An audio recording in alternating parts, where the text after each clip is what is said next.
gue Baby. Sama gue Marvel. Nah, coba lu bayangin deh, langit malam yang gelap, tiba-tiba tuh nyala warna hijau, ungu, merah. Biasanya namanya apa sih itu? Aurora ya? Nah, tapi gimana kalau misalnya gue bilang aurora itu cuma bisa dilihat, tapi dia juga bisa didengar?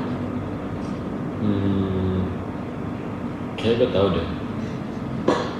Fenomena itu dikenal sebagai suara aurora kan? Terus ini juga kayaknya udah hampir selama lebih dari 1 abad bikin para peneliti tuh bingung akan hal fenomena ini. Ya kan, biasanya kan fenomena dari langit tuh nggak ada suaranya, kayak ya udah cuma bisa dilihat. Benar. Jadi di video kali ini kita akan ngebahas tentang suara aurora, sejarahnya, penemunya, jenis-jenisnya, dan hubungannya dengan ilmu fisika. Sebenarnya catatan tentang suara aurora itu tuh udah ada sejak ratusan tahun yang lalu tuh, Vel. Suku-suku di wilayah Arktik seperti kayak Inuit sama Sami tuh udah lama ngeklaim kalau aurora tuh bisa ngasilin suara kayak berdesis ataupun kayak bertepuk gitu. Pada era penjelajah Eropa abad ke-18 muncul laporan tentang suara klik, pop, atau hiss. Namun selama puluhan tahun komunitas ilmiah menganggapnya sebagai halusinasi atau efek psikologis saat melihat cahaya yang begitu dramatis. Tapi lu percaya nggak kalau misalnya itu cuma efek doang? Gue juga nggak tahu sih, makanya kita akan bahas hal tersebut di video ini. Nah, jadi tuh aurora tuh terjadinya tuh di ketinggian 80 sampai 300 km dari permukaan bumi. Secara logika ya, suara dari ketinggian itu tuh butuh berpuluh-puluh detik buat nyampe turun dan seharusnya mustahil didengar secara langsung gitu sih. Bener banget sih. Justru karena itu para ilmuwan penasaran apakah suara itu benar-benar berasal dari aurora atau cuma hanya ilusi.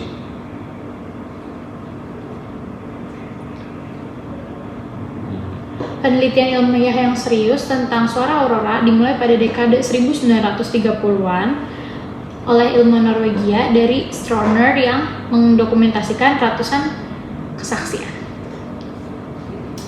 Lalu beberapa dekade kemudian, fisikawan Finlandia Unto Laine menjadi salah satu tokoh paling penting dalam topik yang kita bahas. Nah, si lainnya itu tuh juga mengembangkan alat khusus buat merekam suara aurora. Nah, terus pada awal tahun 2010-an dia tuh berhasil nangkep bukti nyata nih. Terus menurut lainnya, suara aurora tuh muncul karena lapisan atmosfer yang terionisasi oleh partikel matahari.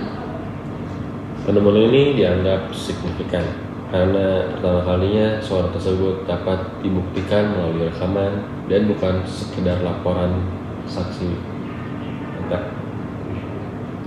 Beberapa penelitian membagi suara aurora menjadi beberapa kategori nih berdasarkan karakteristik audionya.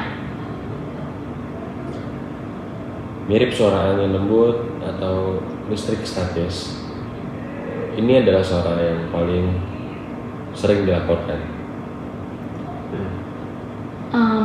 Kayak cracking atau popping gitu sih, letupan kecil. Suara ini tuh juga kayak percikan listrik kecil atau ranting yang patah. Biasanya muncul saat intensitas aurora sangat kuat. Ada juga terdengar seperti suara tepukan yang jauh. Ini lebih jarang dan biasanya dilaporkan di area kutub. Jenis kali ini tuh nggak terlalu kedengeran nih sama manusia. Ini tuh kayak dengungan rendah, tapi dapat terekam oleh mikrofon sensitif. Jenis-jenis suara ini tidak berasal dari suatu mekanisme aja nih. Ada beberapa teori fisika yang menjelaskan. Pertama, kita tuh perlu tahu kalau aurora ini tuh terjadi ketika partikel bermuatan dari matahari bertabrakan dengan atom dan molekul atmosfer bumi. Peristiwa ini menghasilkan cahaya, tapi Interaksi listrik dan magnetik juga dapat memengaruhi lapisan atmosfer di bawahnya. Nah, ini nih teori yang paling diterima. Pada malam yang sangat dingin, terbentuk lapisan atmosfer dengan inversi dan temperatur. Inversi temperatur. Ketika aurora aktif, medan elektromagnetik di atas dapat memicu pelepasan muatan listrik ke lapisan ini. Ibaratkan sumber listrik statis pada pakaian, tetapi terjadi di udara. Pelepasan ini menghasilkan suara hiss atau crack tepat di dekat permukaan bumi.